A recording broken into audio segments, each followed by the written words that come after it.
You get what you ask for when you put things out in the universe. I had told my husband, I said, you know what, I'm gonna retire from advertising. I wanna be done trying to get products in people's hands that they don't necessarily want, but I wasn't specific in the way in which I said I wanted to retire. Mic check, mic check. Mic check, 1 2 1 2. ABC, BBD, Okay. I am your host, Brandi Rand, and we just had an amazing conversation that you don't want to miss. I've got a truth teller and a truth, damn it, let me run it back. At Girlies 1/20/25, this one is for you. Welcome to Her Agency, the podcast. I'm your host, Brandi Rand. This is a space curated for Black women in advertising who are bold enough to pick up the pen, write the brief, take up space, and own their agency.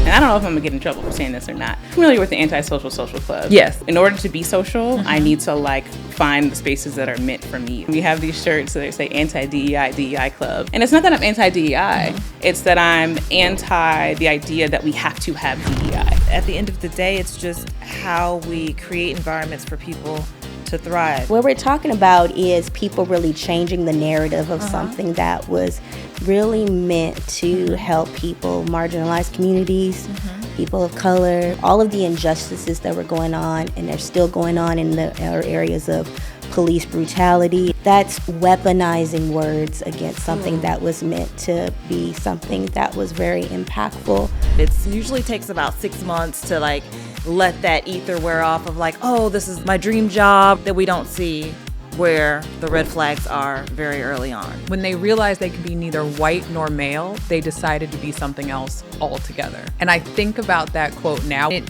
really is when we talk about this idea of owning your agency, is that I stopped going into things hat in hand or trying to make myself fit into places, but instead saying what do I own? What is my superpower? I would have to say, working with Megan Thee Stallion, that campaign was Black Don't Crack, and it was really centered around Black women and mental health. I'm sitting at the table and I'm the only Black woman at the table. I'm the only person of color. That campaign was definitely a victory and definitely a notch under my belt and my legacy that I'm very, very proud of. I locked eyes with this older man and he comes over to me, clearly knows who I am. And he's like, you don't know me, because I was leaving as you were coming in. And I just want to tell you, it's not you, it wasn't you. I know this group and they have a very dark history. And had I met you before you joined, I would have told you, don't do it. I tell you, I was stunned. Yeah. In the era of social media, it's going to be out there. What are they going to think about mommy's work? Think about long-term impressions in an era and age where there is no delete. As a mother,